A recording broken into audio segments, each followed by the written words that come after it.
Okay, I'm gonna be reviewing Misi Death Grips. Okay.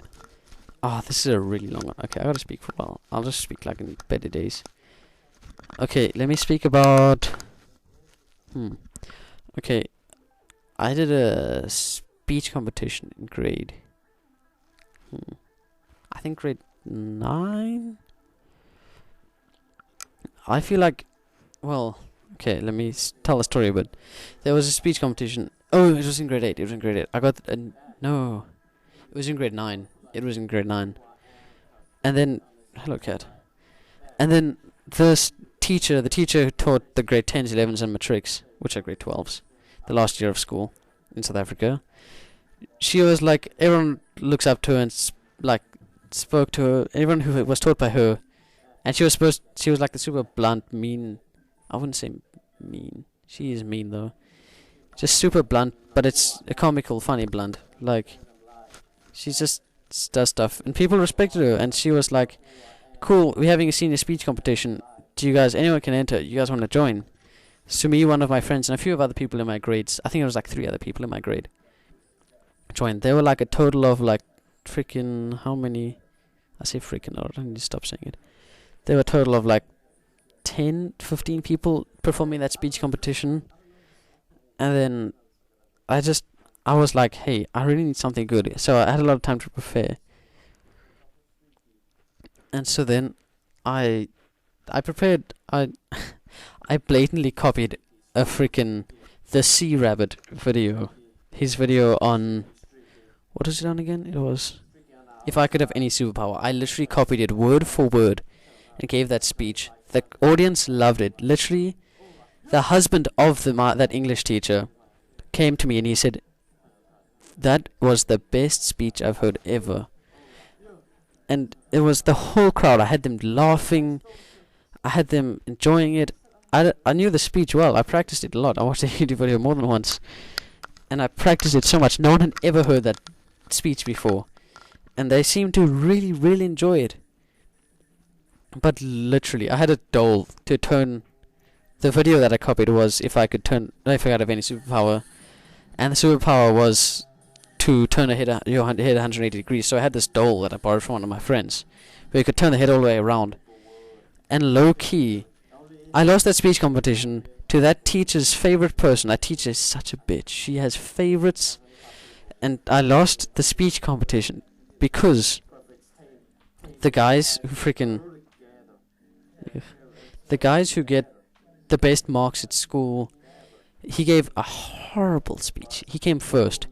He had no emotion. The audience wasn't laughing once. My speech, I got the audience laughing. I don't want to try and downplay it at all, but I got the speech laughing. The husband of the freaking speech, judge, the teacher, came to me, like I said, and said that my speech was the best speech he's heard in ages, and I'll probably win. I didn't even place top 3 in that speech competition. The other speeches, one was a freaking sympathy one. Someone spoke about some crappy thing that involved sympathy. I think it was about some freaking fat girl speaking about how she feels bad for being fat. That's such a crappy card to play, guilt-tripping people. And I guess she won because she was passionate about being fat. I really don't want to sound mean like a dick now, but it's just, she got first, and that other guy who got second, he's one of my friends, but he's just, he doesn't see things, like he doesn't see social cues, and he's not the most sociable person. He's also a nerd like me, but it's like, he's not a people person. He's not good with stuff. It was a bad speech and he came second. Then there was another speech of some new girl. Literally, she had been brand new, but freaking she somehow won. She did better than me, apparently. But the only reason why I lost was purely... And also, they'd all been really good friends with that teacher. I had no idea who that teacher was. I had never met that teacher in my life. I'd only heard things about her.